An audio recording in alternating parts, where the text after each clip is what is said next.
इस साल की सबसे बड़ी सेंसेशनल न्यूज़ है। अगर आप सेक्सुअल एक्सप्लॉयटेशन ऑफ वुमेन की बात करें तो इससे बड़ा स्कैंडल शायद ही और मिलेगा। इतना बड़ा केस है ये। हंड्रेड्स ऑफ सेक्स वीडियोस जिसको शूट किया था जेडीएस के एमपी प्रज्वल रेवन्ना ने। यह कोई छोटे मोटे नेता नहीं है, बहुत ऊंचे खानदान से आते हैं, very well connected, very powerful.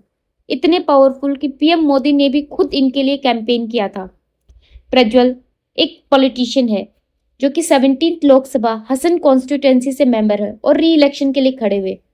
इनकी अर्ली लाइफ की बात करें, प्रज्वल एच.डी. रेवन्ना के बेटे जो कर्नाटक के former minister for public works department रह चुके हैं।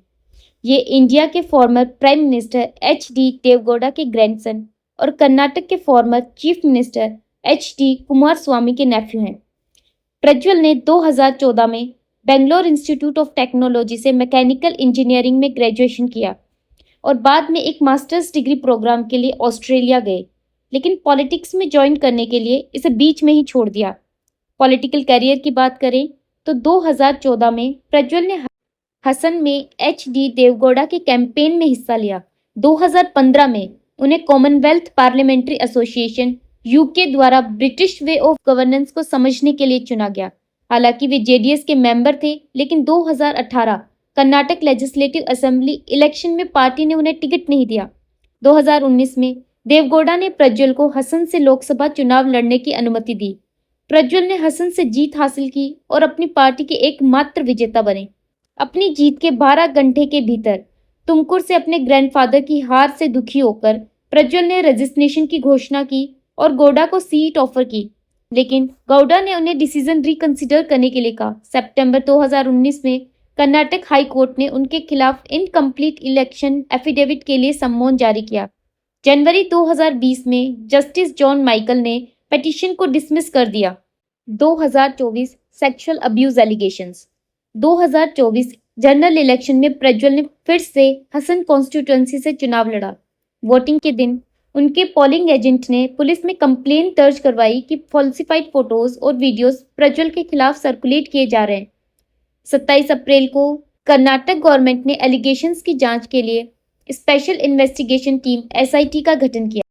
Karnataka state commission for women ने भी कई केसेस रिकॉर्ड किए जिसमें महिलाओं को बिना कंसर्न के फिल्म किया गया था।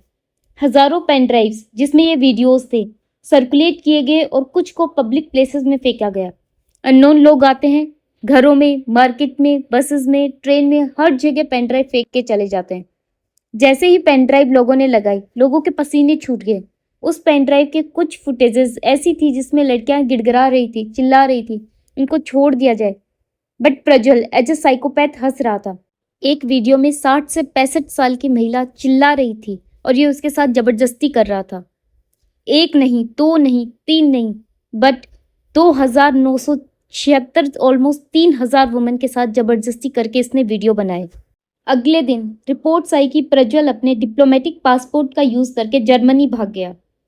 उनकी फैमिली और पार्टी मेंबर्स ने कहा कि उनकी ट्रिप प्री प्लान थी, लेकिन उन्होंने मिनिस्ट्री ऑफ एक्सटर्नल अफेयर्स से जरूरी क्लियरेंस नहीं ली थी। 30 अप्रैल को पार्टी ने प्रज्वल को सस्पेंड किया और कहा कि सस्पेंशन एसआईटी प्रोब के कंप्लीट होने तक रहे। अथॉरिटीज से अवेट करते हुए एसआईटी ने इंटरपोल से हेल्प मांगी और 5 मई को एक ब्लू कॉर्नर नोटिस जारी किया गया। If you like the information, please like, share and subscribe.